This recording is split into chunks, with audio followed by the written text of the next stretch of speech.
Wanted to talk a little bit about the change in diet that I made a little over a month ago, back at the beginning of December. I stopped eating most carbohydrates, so that means, cut out all desserts, certainly no cakes, cookies, candies, and I didn't eat much of that stuff anyway. I would just do it occasionally. What I did eat a lot of was pasta, so I cut out pasta, potatoes, rice, and bread. Probably pasta and bread were the two things that I was eating the most of, followed by potatoes and then rice. Then you have starchy vegetables like carrots. A raw carrot, you eat a raw carrot, that's fine because it's the fiber content sort of mitigates the starch. But if you've got a kind of a really well cooked carrot where all of the fiber's kind of been destroyed, you're eating sugar cubes. And that's the point I want to get across. And then another thing, is grains, including corn. Of course, corn is a grain. People think it's a vegetable. It's actually a grain. And where do you think high fructose corn syrup comes from? It's from corn. So the problem with all of these foods is that when your body, there are different types of sugars, but once your body metabolizes them, you might as well be eating sugar cubes. That's really the bottom line. You think, oh, it's a healthy potato, or it's healthy whole grain bread. Whole grain is just really kind of a marketing term to get you to think it's healthy. Well, it's, you're eating sugar cubes. So the average person has a gallon and a half of blood. Now that's going to vary based on your body size, but that's the average. The average person, you got a gallon and a half of blood circulating around, and you've got a normal blood level is 1 teaspoon of sugar, or 5 grams. That's not very much. That's pretty dilute. You imagine you have a gallon and a half of liquid, and you put in 1 little teaspoon, or think of it as a sugar cube, because a sugar cube is about 1 teaspoon, or 5 grams. The average American, I looked this up on the internet, and it's utterly shocking. The average American is eating 275 grams of carbohydrates per day.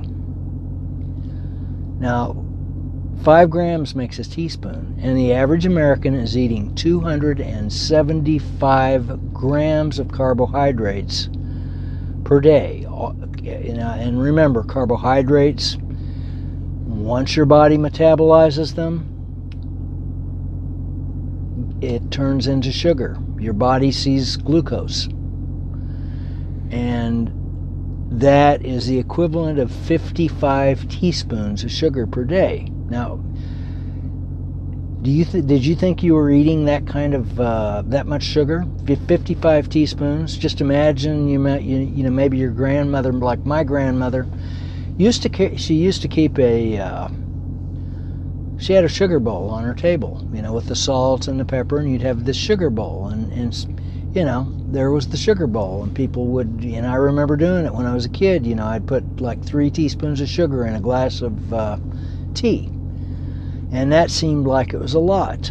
Some of these drinks that you buy, the coffee drinks that you buy at your favorite high-priced coffee store, some of those, 16-ounce, 24-ounce, may contain the equivalent of, 10 teaspoons of sugar, which is shocking. When I thought 3 was bad, and here, somehow they're managing, they're warming the thing up so they can get more sugar to dissolve. So it's no wonder, where do you think type 2 diabetes is coming in at? So what happens when you eat carbohydrates? It causes your insulin to go up, and your insulin is a hormone, and it pushes down, your insulin pushes down the sugar level, and it tries to push it into your muscles. It will push it into your liver. It'll try to, in other words, it's going to try to get it out of your bloodstream. Now, you can only push so much sugar into your muscles and into your liver, and so then it ends up going, the insulin signals your fat cells to take up the excess glucose and turn it in and store it as fat. And so, and you keep this process, and you can go on for, depending on your metabolism, which varies from one person to the next, you could go on for decades, and this process goes on, and you end up with fat like I have. And you end up with this fat around your middle or wherever. And, depending on your body type, it can kind of accumulate, but in a lot of people it does accumulate around the middle.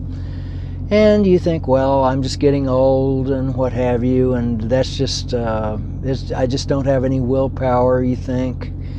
And it goes on and it goes on, and you keep eating your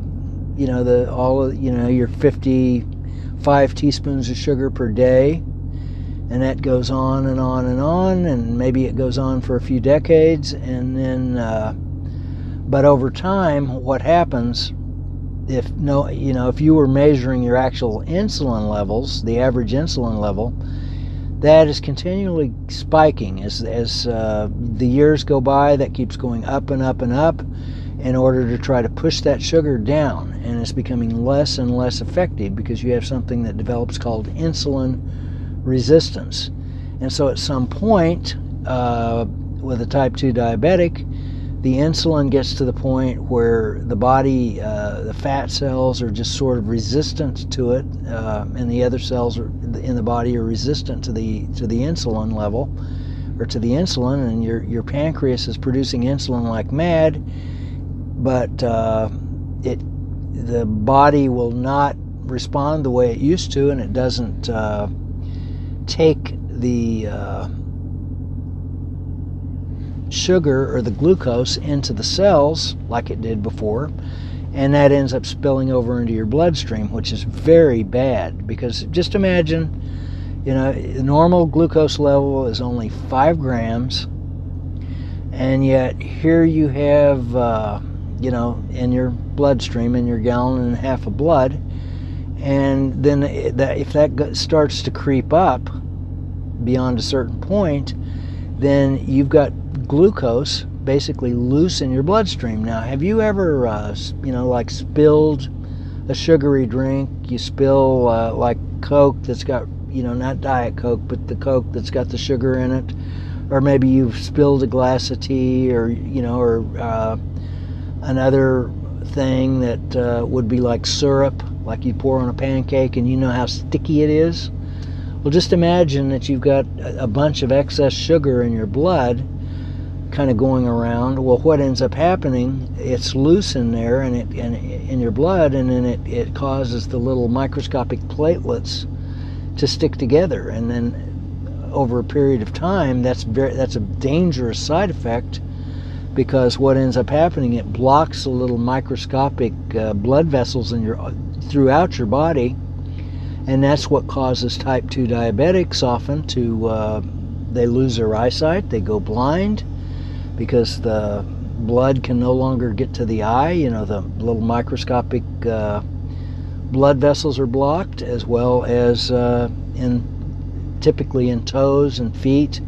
And so that's why you have one of the terrible side effects of type 2 diabetes is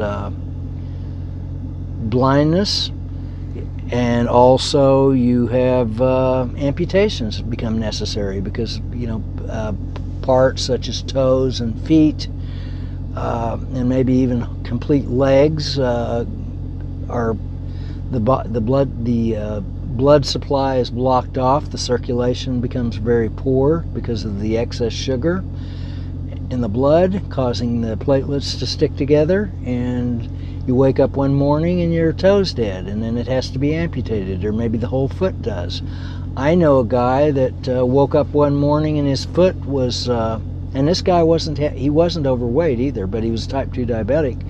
He woke up and his foot was black, and they ended up having to amputate his entire right leg below the knee, which is that's a pretty bad side effect. You want to trade, oh, I have to have my bread, I have to have my pasta, I have to have my rice, I have to have my potatoes, I have to have my dessert. You know, I was raised eating meat and potatoes. I've heard that over and over again.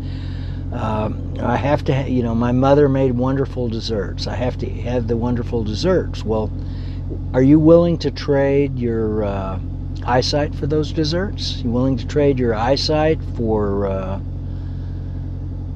you know, so you can have your sweets? Are you willing to trade your, maybe a toe or a foot or, you know, both legs in some cases? Willing to do that? I had someone say, well, everybody's going to die of something. Well, that's true. Everybody is going to die of something. But type 2 diabetes is a pretty horrible death, and there's at least half of the country, maybe over. There are people that say 3/4 of the population of the United States alone is probably either has type 2 diabetes or is pre-diabetic, meaning that they're on the road to type 2 diabetes. You know, and they diagnose that with a metric called an A1C test. And by the time the A1C test shows that you're diabetic, if it gets much above like 5.1 on that test, if at least in the American version, I don't know if Europe measures it differently, but with a different metric. However, once you're there, the type 2 diabetes has already done lots of damage.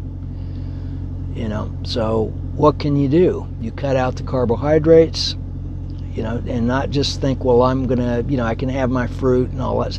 Cut it all out.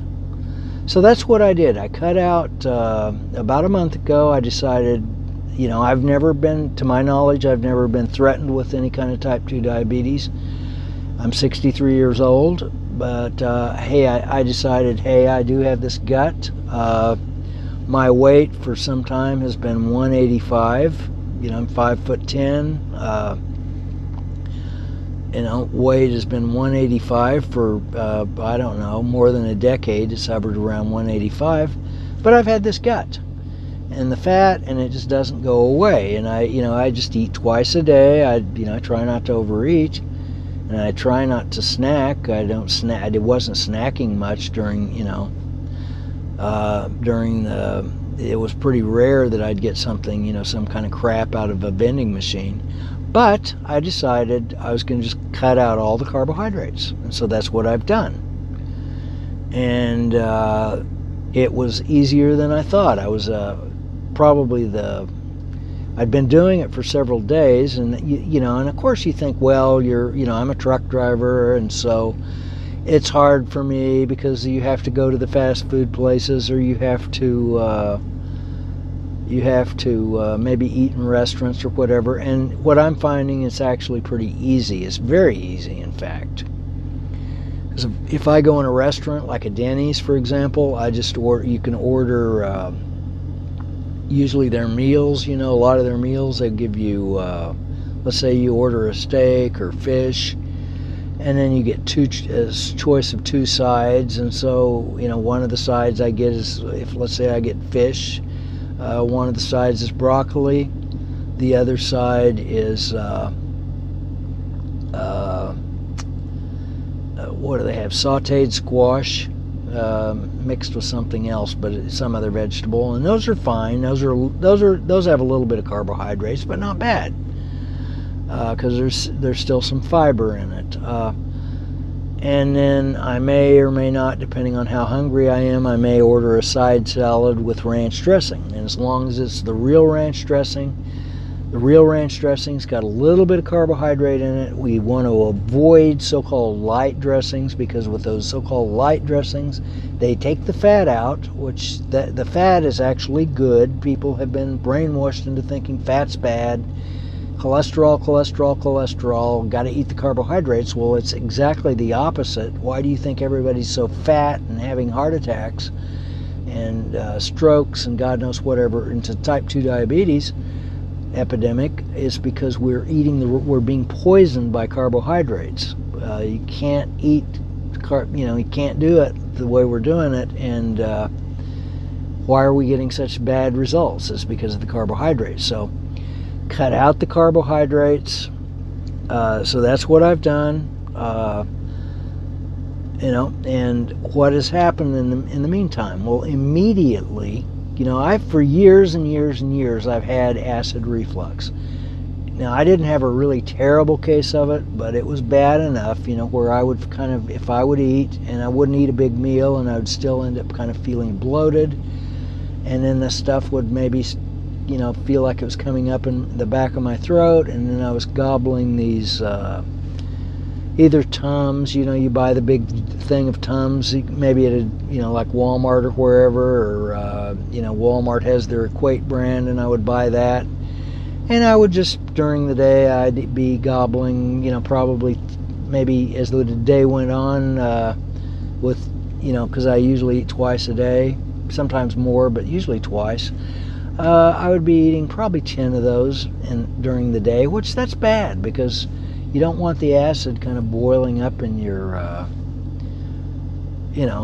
and getting into your throat. And there were a few times, maybe about 3 different times, where I ate and then I went to bed and I was asleep, and then all of a sudden this stuff come up in my throat, and and it immediately burns and would wake me up. That happened about 3 times, and that's pretty unpleasant, because you can actually inhale that stuff and cause real serious problems, because you have really strong hydrochloric acid in your stomach. Your stomach is acidic for a reason.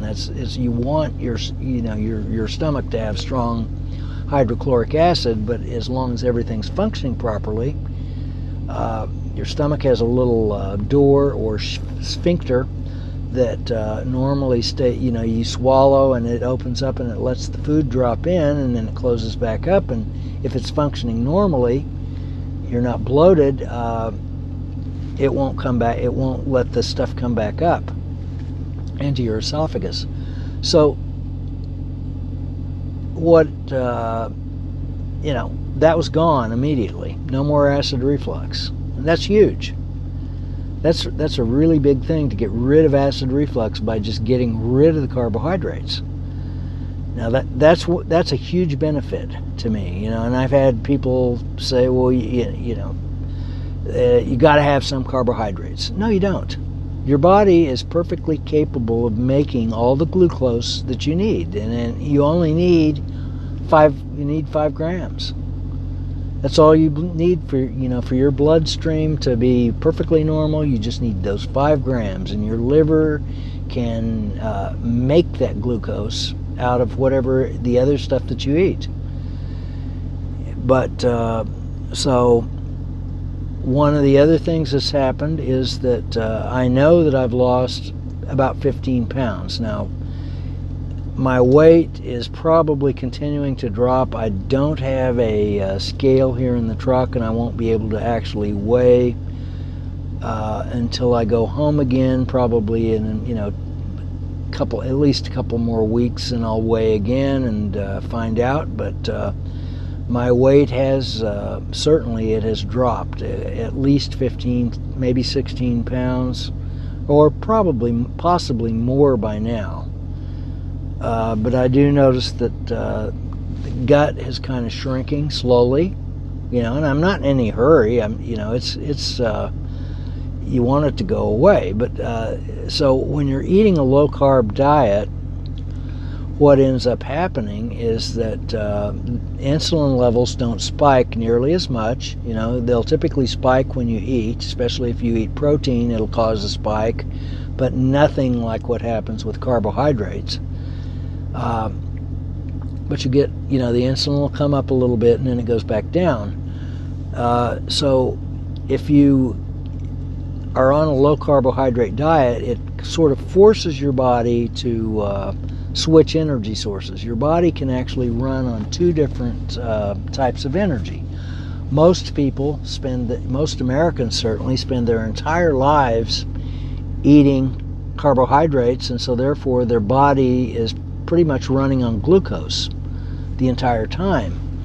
But the long-term storage for your body is fat, and so in order to burn that fat, if you get rid of all of the glucose that you're eating, then what ends up happening, it's called ketosis. Your body starts, it says, hey, there's not enough glucose.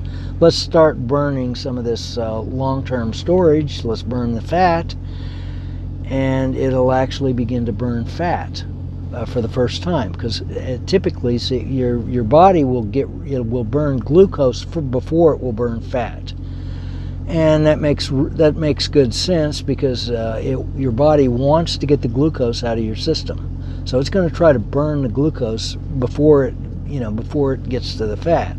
But if you stop, kind of eating all this extra glucose, then it can go right into kind of a fat burning mode, and that's why you're able to lose weight.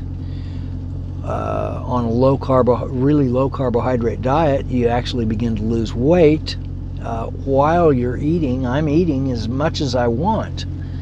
Now, the things I can eat,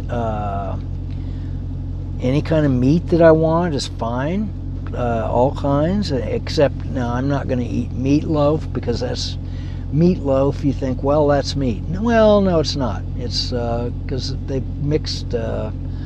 Typically, they mix bread with meatloaf and maybe dump a bunch of ketchup into it, which is, ketchup is bad. It's just full of sugar.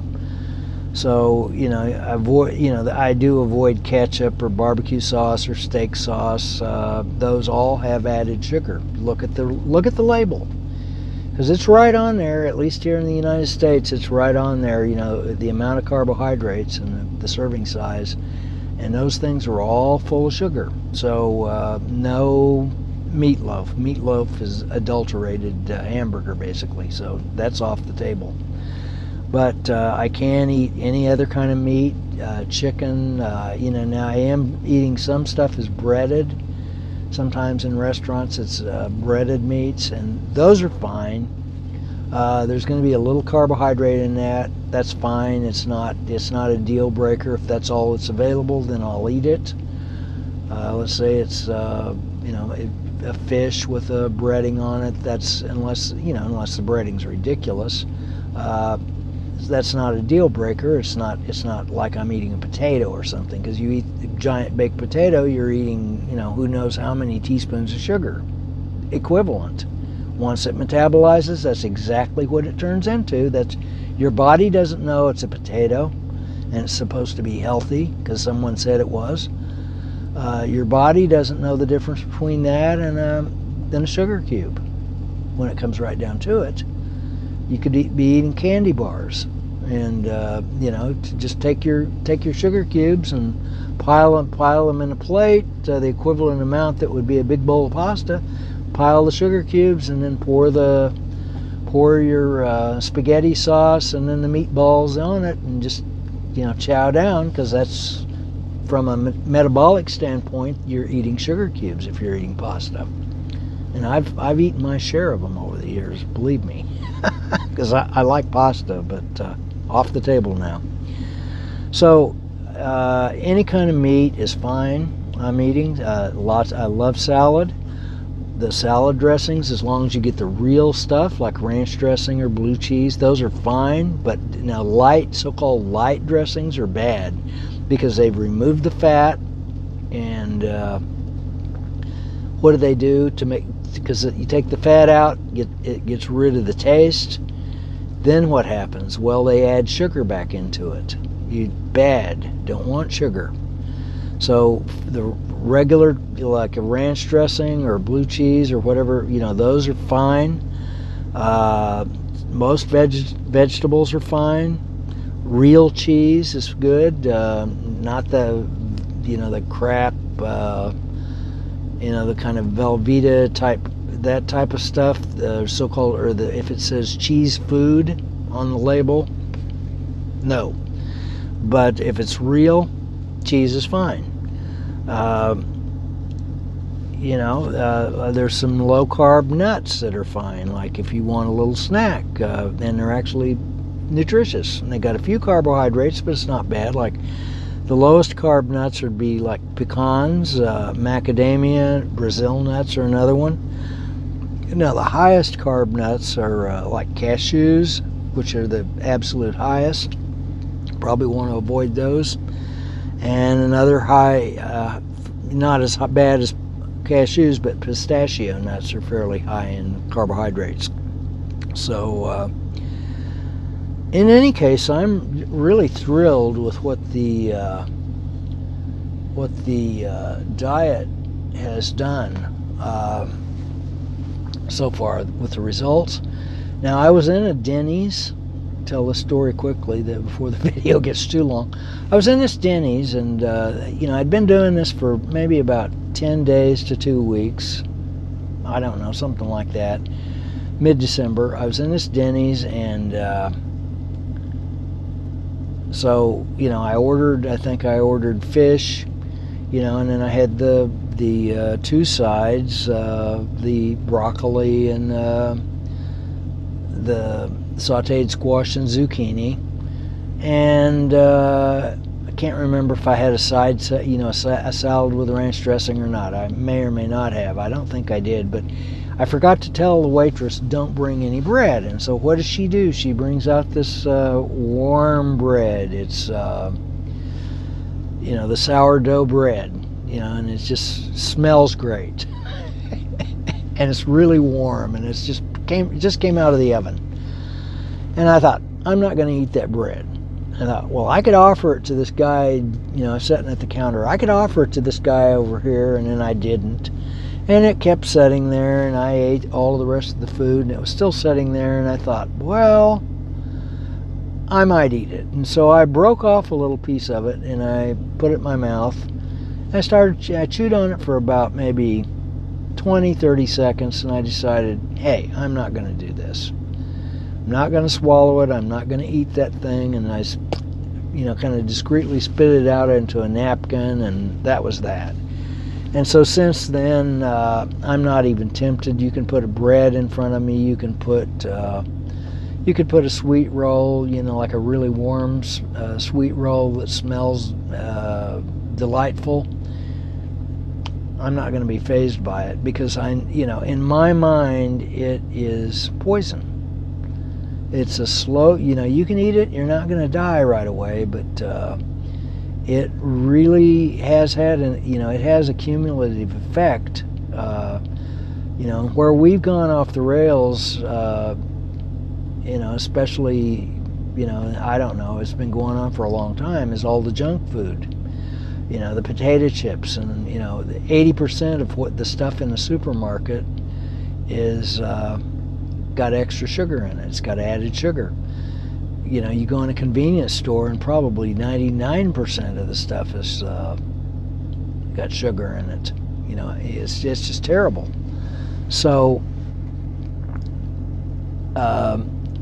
and you'll have people tell you, oh, you got to eat carbohydrates, it's dangerous to not eat that, whatever.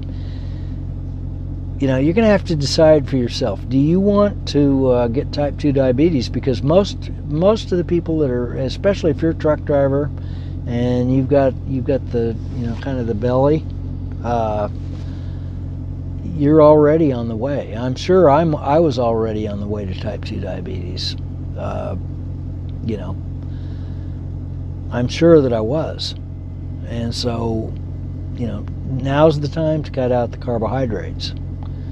And you can reverse. The good news is that all of this is reversible. You can get rid of the fat. You can actually burn it off, and that's why I'm losing weight, is because my body is actually burning the fat that it stored all those years. Is burning it, using it up, because I'm not eating all these extra carbohydrates.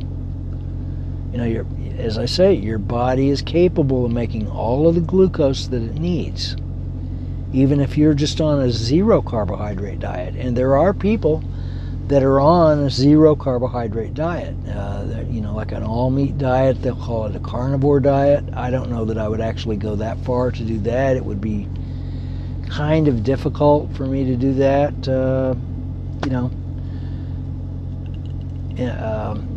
Try to eat in restaurants or what have you. That would really be difficult. It would be, easier for, if I was at home all the time, it would be easier, but to try that. But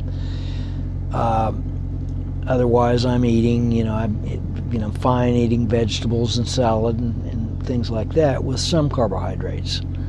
But they're pretty low carbohydrates. But you do not need bread. You do not need pasta. You do not need rice. You do not need, what am I missing? Potatoes. You don't need those things. You don't need desserts.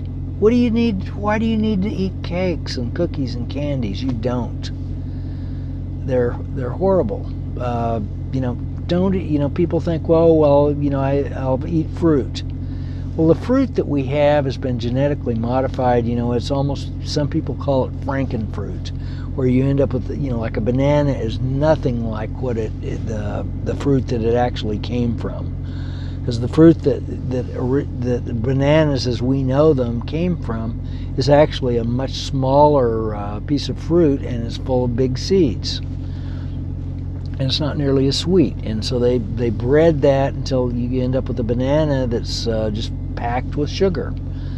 And and the oranges, you don't want, I don't care if it's natural or whatever, you don't need to be eating it, because it's your body, as soon as you eat it, it converts into sugar, and there you go. Orange juice is terrible. You don't want to do that unless you want to pack on the fat. So that's what I've done. I've cut that out, and my weight is dropping. And the other thing is that I really feel good. I haven't felt this good in a while. I've got more energy than I've had in a long time. I'm sleeping good. I've had some dry skin problems on my feet. That is kind of going away. It's sort of healing up.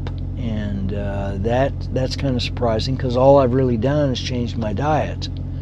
I've dropped the carbohydrates. And your skin actually, it's kind of amazing. Your skin actually completely replaces itself about every 60 days. You've got, your skin actually completely replaces itself. And it's hard to believe that your skin is that dynamic, but it is. So. If you give it the right nutrients, and I am also taking some vitamins. I decided that, there's a few vitamins that I should be taking, and so I am kind of taking some extra vitamins, just in case I'm not getting them from the diet, because I have, let's face it, I'm a truck driver. I have to eat in restaurants all the time. I'm just kind of stuck doing that.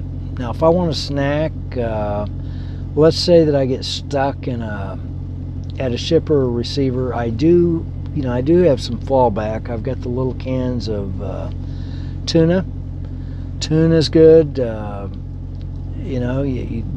Tuna, you could mix it with, let's say, if you got some real mayonnaise. Mayonnaise is good. That's enough.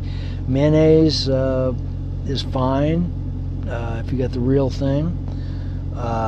And another thing, like I was kind of missing, like let's say I've got a steak and I'm eating a steak or some other piece of meat, and especially steak, and it feels a little dry.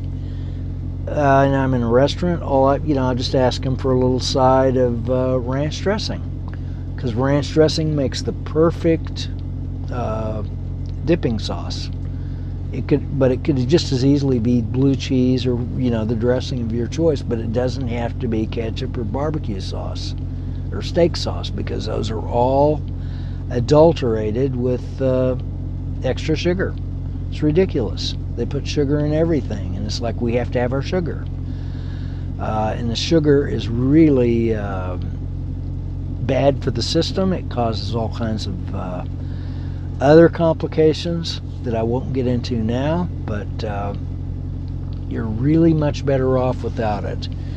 And one of the ways I know that there's probably something to this other than my own personal experience with losing weight and getting rid of the acid reflux that's plagued me and the indigestion that's plagued me for years and years, is that the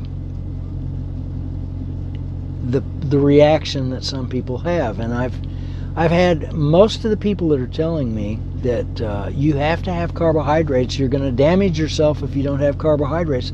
Most of those people are what? They're fat. Now, isn't that weird? Why are the fat people, and it's not all fat people, but why would the fat people be the ones defending carbohydrates? Interesting, isn't it? So when people have like an overreaction, you tell them, hey, I've dropped the carbohydrates,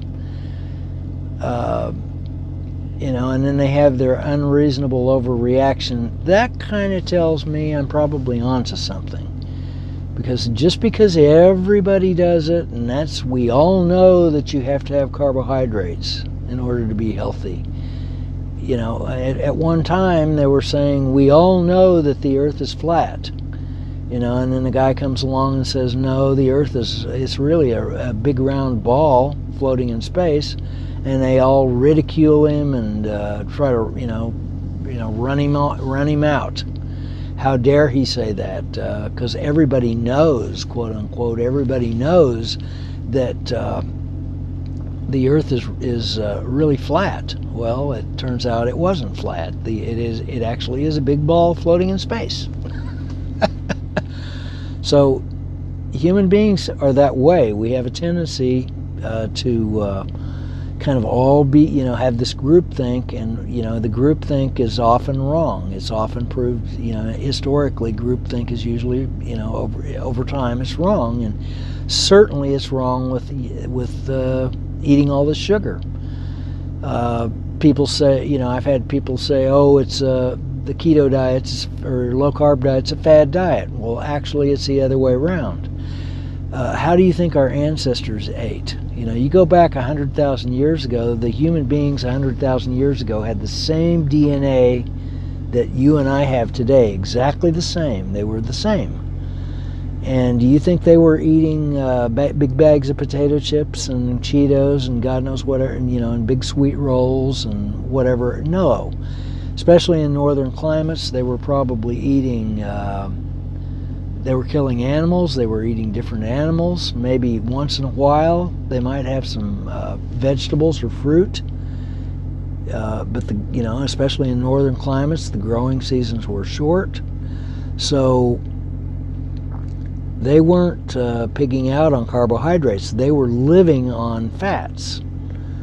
They were, the so-called ketones. They were living, they weren't living on glucose. Their energy source was fats and not glucose. So this modern experiment really started about probably 50 years ago, around 50 years ago, when the American government came out with these dietary guidelines, and they said, you need to eat these healthy carbohydrates. Fats are bad. Cholesterol. You're going to die. And now 50 years later, what do we have? We have just a terrible epidemic of type 2 diabetics. Lots of people in their 50s have ended up with type 2 diabetes. So, and that's happening right now, 50s and 60s. And so the time to act is now. Over the course of my life, I've made little changes here and there when I thought that, hey, it would probably be a good idea to make a little change and avoid a problem. And getting rid of carbohydrates is one of those changes. I don't want to push and see how far I can go. I don't want to get run over by the train that's coming down the tracks. So get rid of the carbohydrates. Do yourself a favor.